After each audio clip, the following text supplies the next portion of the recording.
नमस्कार, महाराष्ट्र फाइल देख रहे हैं आप। मैं हूं आपके साथ हर्ष भारद्वाज, जिसमें आज सबसे पहले बात करेंगे अजीत पवार को लेकर महाराष्ट्र की राजनीति में किस तरीके से उबाला गया है।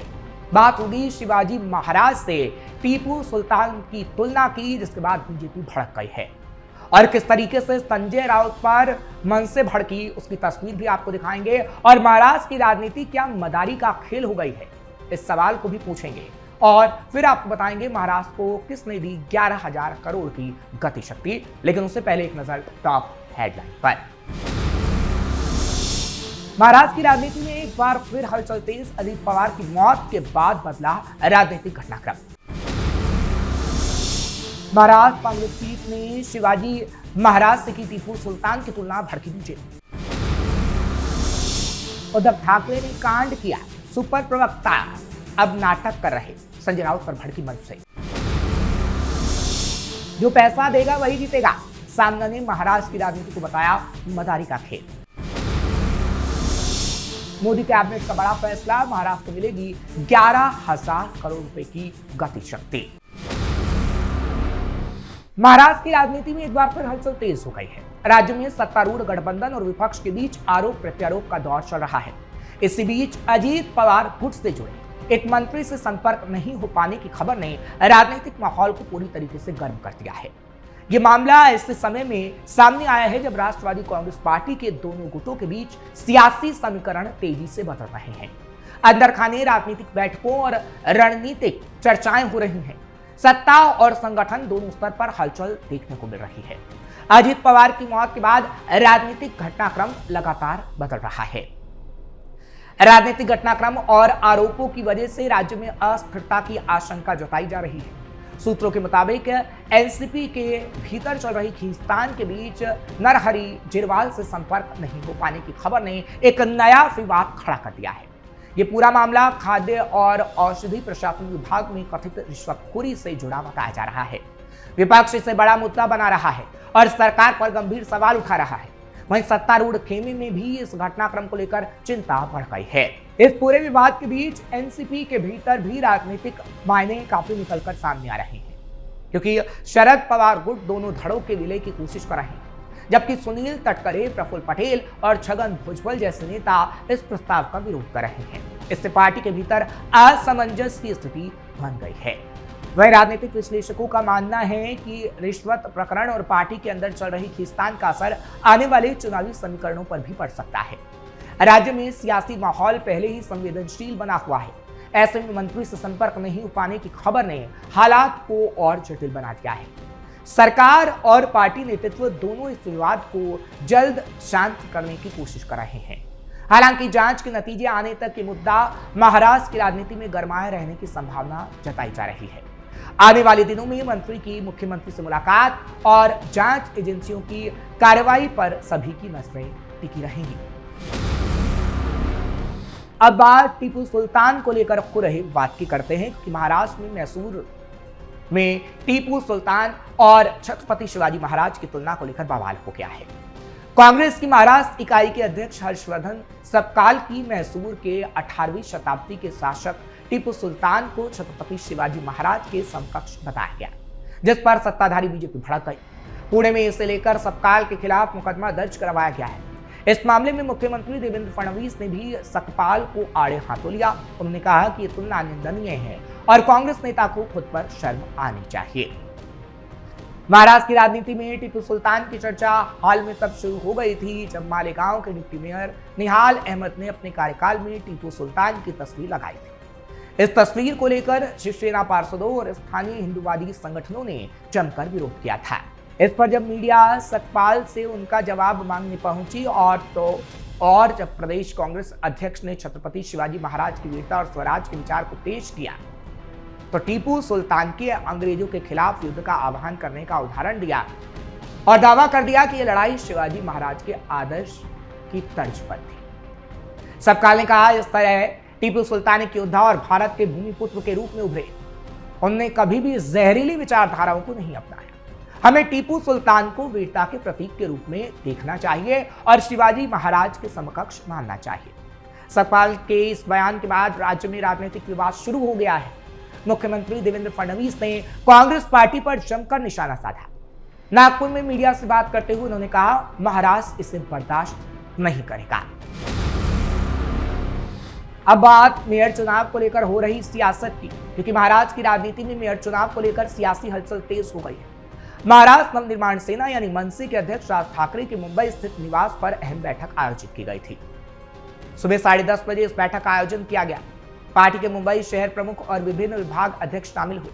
हालांकि इस बैठक का मुख्य एजेंडा मराठी भाषा दिन के आयोजन को लेकर था। पार्टी ने इस साल मराठी भाषा दिन को बड़े स्तर पर मनाने का फैसला किया है। मुंबई शहर अध्यक्ष संदीप देशपांडे ने बैठक के बाद मीडिया को संबोधित किया और बताया कि कैसे धूमधाम से ये दिवस मनाया जाएगा। उन्होंने कहा कि आयोजन को भव्य बनाने के लिए विस्तृत योजना तैयार की जा रही है। आगे भी कई कार्यक्रमों की रूपरेखा तय की जाएगी। मनसे की ओर से इसे सांस्कृतिक और राजनीतिक दोनों दृष्टि से अहम आयोजन माना जा रहा है, लेकिन इसी दौरान उन्होंने उद्धव ठाकरे और संजय राउत पर कटाक्ष किया। मनसे प्रवक्ता संदीप देशपांडे ने उद्धव ठाकरे की शिवसेना के नेता संजय राउत को सुपर प्रवक्ता कहकर तीखा हमला बोला। उन्होंने कहा, सुपर प्रवक्ता की समस्या ये हो गई है कि वो सुपर उद्धव ठाकरे का नाम लेने से डरने लगे हैं। देशपांडे ने आरोप लगाया कि चंद्रपुर में जो भी कांड हुआ वो उद्धव ठाकरे ने करवाया था और सुपर प्रवक्ता को इसकी भनक तक नहीं लगी।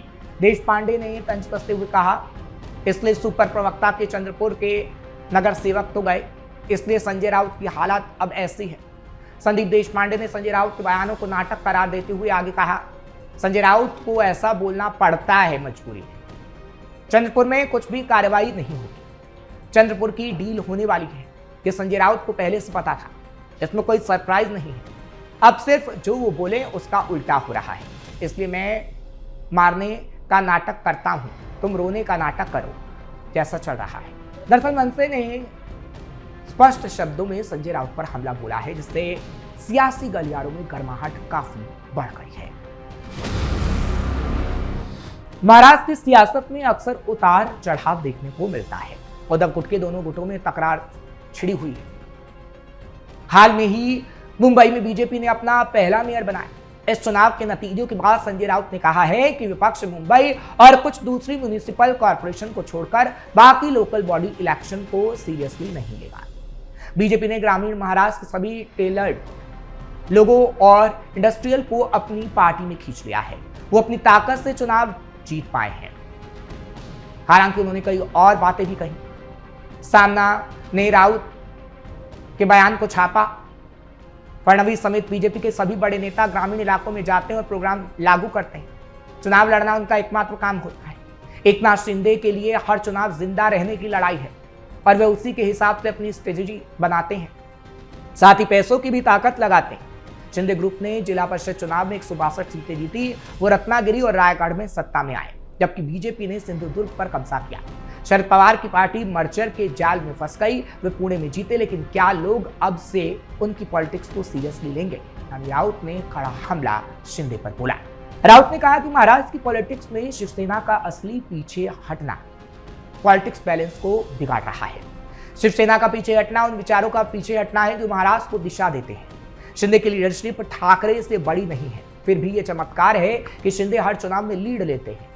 एक नई परंपरा बन रही है कि लीडर वही माना जाता है जो चुनाव में पैसा देता है और चुनाव जीतता है। यानी बड़ा आरोप संजय राउत ने लगाया कि पैसा देकर चुनाव जीता गया, और ऐसा शिंदे ने किया।